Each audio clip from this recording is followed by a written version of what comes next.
سلام دوستان، به کانال یوتیوب بافتنی با مینا خوش اومدید. امیدوارم که حالتون خوب باشه.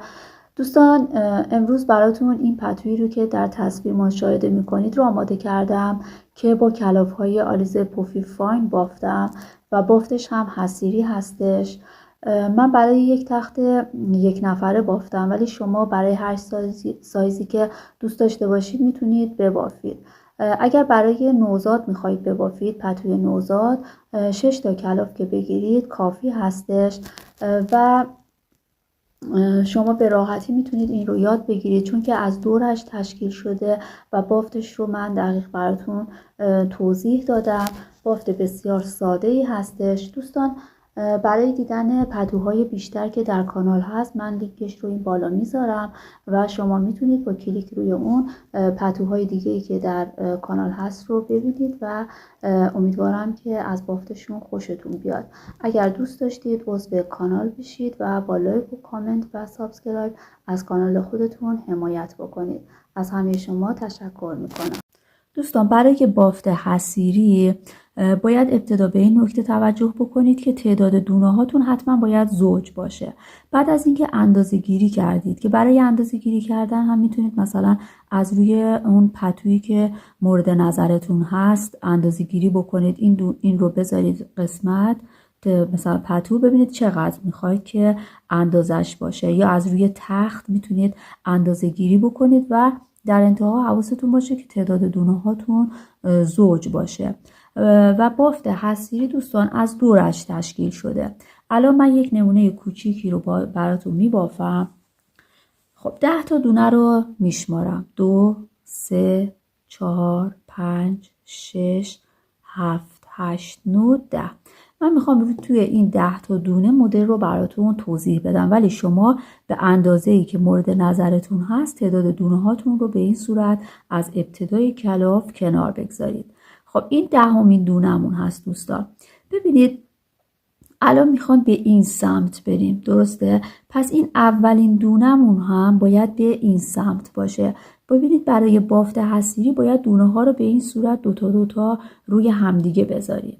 خب وقتی که الان میخوام برم به سمت چپ، دونه اولی هم باید جهتش به سمت چپ باشه.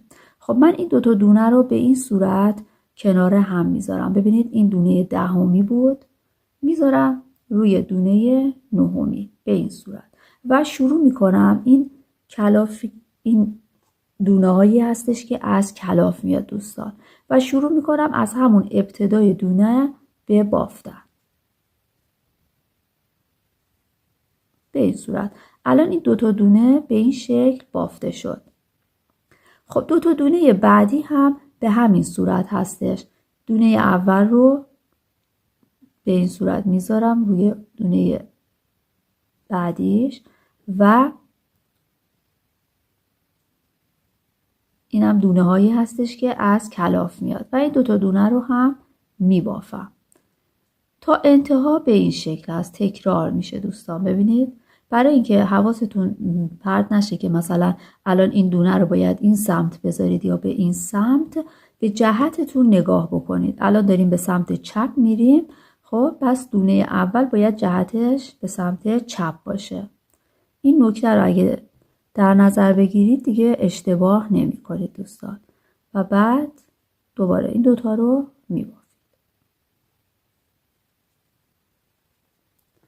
دوباره این دونه اول جهتش به این سمت و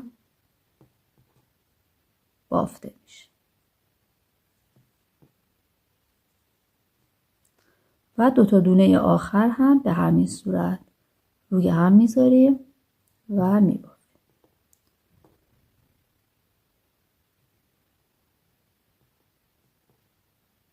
بافت حصیری از دورش تشکیل شده دوستان. خب این رج اول. ببینید رج اول رو که بافتید، این قسمتی که ابتدای کار بود، یک دونه از این گیره ها رو بزنید. الان براتون میگم که به چه علت، برای اینکه اشتباه نکنید. ببینید وقتی که به این گیره رسیدید حواستون باشه که تو بافت حصیری توی رج دوم این رو اولین دونه رو نمی بافیم دوستان. ببینید اولین دونه بافته نمیشه. برای اینکه فراموش نکنید هر وقت رسیدید به این علامتی که زدید به یادتون میاد. این دونه رو پس نمی بافیم و بقیه دونه ها مثل همون رج قبل هست، فقط با این تفاوت که الان داریم ما به سمت راست میریم. پس به سمت راست میریم، اولین دونه باید به سمت راست باشه. ببینید به این صورت. این رو میذاریم روی این و بعد شروع میکنیم. دونه اولی که گفتم نمی بافیم. دونه هایی که از کلاف میاد اینا بافته میشه و بعد دیگه تکرار هست. من این نخ رو بیارم این سمت.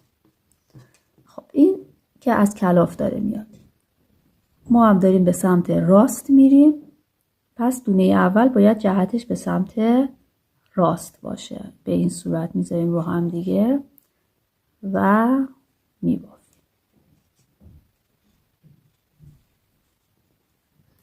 دوباره تکرار میکنیم، روی هم میذاریم و میبافیم. دستتون رو میتونید به این صورت بذارید که دونه هایی که از کلاف میاد کامل مشخص باشه. پس دوباره این رو میذاریم روی این دونه. ببینید به این صورت. و الان اینجا یه تک دونه میمونه، چون که ما اینجا یه دونه نبافته بودیم. این دونه آخر بافته میشه. فقط دونه ای بافته نمیشه که این قسمت علامت داره. خب رج دوم رو هم تکرار بافتیم. حالا دوباره از رج اول باید تکرار بکنیم. حالا این دوتا رجه تکرار میشه تا بافت اصلی بهمون بده. نخ رو میارم این سمت. خب رج اول به این شکل بود. الان ما داریم به سمت چپ میریم. این رو میذاشتیم روی این و بافتمون رو میبافتیم.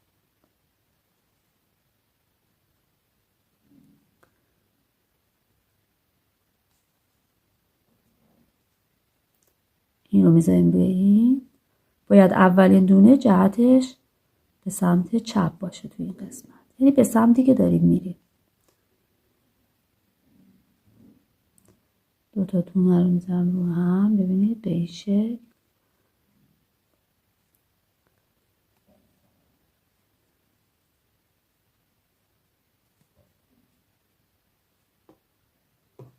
دوتا دونه روی هم دیگه گذاشته میشه و به ترتیب دونه هایی که از کلاف میاد به نوبت بافته میشن. این دوتا دونه به این صورت بافته میشه و این رج تموم شد. ببینید بافتمون به این شکل در میاد. خب حالا این رج تموم شد. ما رسیدیم به این قسمتی که علامت داره و میخوایم رجش رو ببافیم. گفتیم چه کار میکنیم؟ دونه اول رو، این دونه هایی هستش که از کلاف میاد، کاری نداریم. این دونه های بافتمون هست. این دونه بافته نمیشه. و بعد داریم به این سمت میریم. پس این دونه باید به این سمت باشه. پس باید بذاریم رو. و بعد این رو به این صورت میبافیم. ببینید دستتون رو این قسمت میذارید.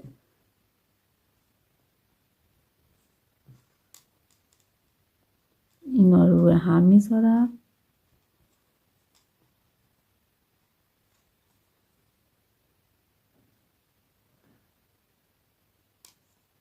ببینید دونه ها رو پیچش رو باز بکنید. پیچ خورده نباید باشه. این رو میذارم روی این به این صورت و بعد میبافم.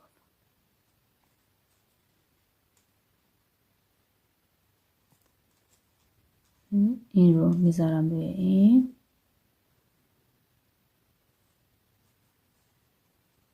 و بافته میشه به این صورت. و یک دونه تک میمونه چون که دونه اول اون قسمت نبافته بودیم.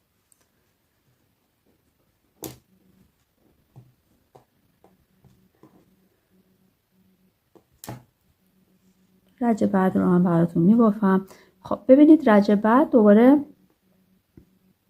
این رو بافتیم. اینا میاد این سمت مثل رج اول هستش و به ترتیب دونه هایی که از کلاف میاد رو میبافیم. این رو میذارم روی این دیگه اگر به این شکل ببافید دیگه اشتباه نمی کنید که حالا باید کدوم دونه رو کجا بذاریم و جهتش رو گم نمی کنید، چون که داریم به این سمت میایم این دوتا دونه رو در نظر میگیریم. پس دونه اول باید سمت راست رو بهمون نشون بده، به سمتی که داریم میریم.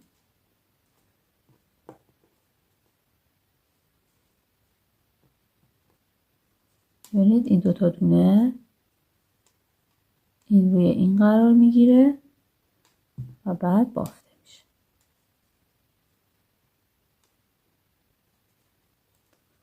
این دوتا دونه ببینید این روی این قرار میگیره و بعد بافته میشه.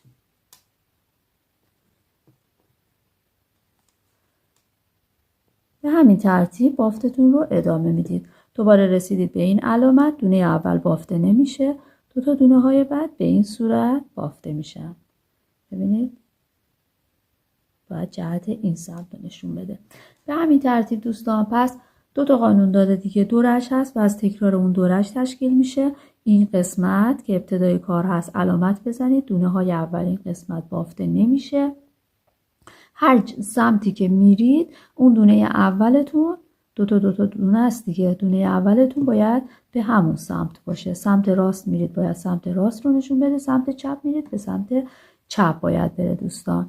به همین ترتیب میتونید این بافت رو ببافید دوستان حواستون باشه وقتی که میخواستید این رج رو شروع بکنید به این گیره رسیدید نبافید، وگرنه رج قبل که کل دونه ها بافته میشه. ابتدای رج مثلا این رو نمی بافید و بقیه رج ها رو می بافید. حالا فرض بکنید که شما بافتتون رو بافتید به انتها رسیده و میخواید کور بکنید.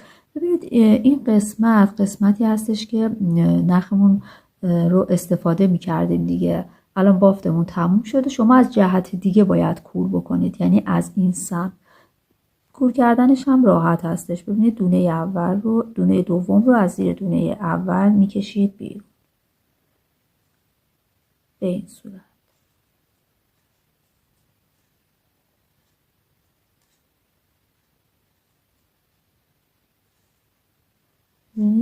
به این شکل در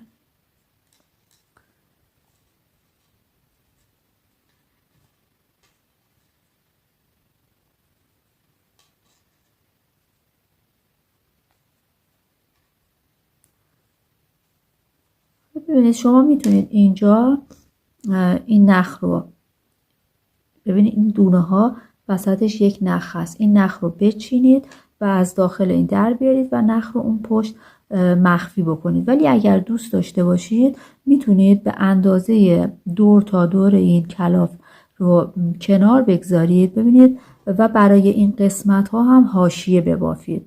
الان من این گیره رو در میارم. از همین دونه ها ببینید این دونه هایی هستش که از کلاف میاد، به این صورت دونه بکشید بیرون، بعد بشمارید دیگه چقدر احتیاج دارید که در انتها اون رو بذارید کنار.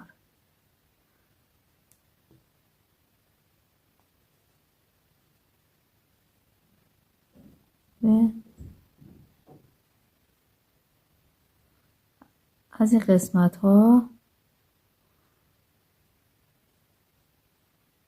به این صورت دونه بکشید بیرون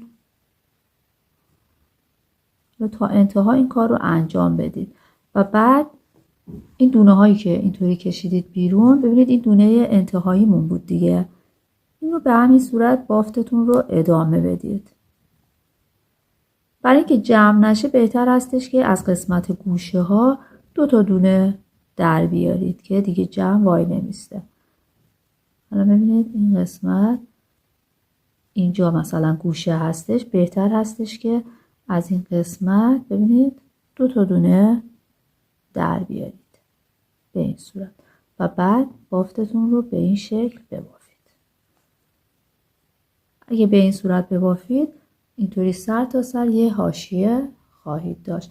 برای که بدونید که چقدر باید نخ رو در انتها کنار بذارید و نبافید میتونید همینطور به صورت تقریبی دونه دونه بشمارید ببینید که چند تا دونه احتیاج دارید. مثلا اینا رو یک دونه 2 تا دونه برای گوشه ها 2 تا در نظر بگیرید، بشمارید و تقریبی یه تعداد دونه در نظر بگیرید و به این صورت ببافید که بافتتون یه حاشیه داشته باشه سر تا سرش.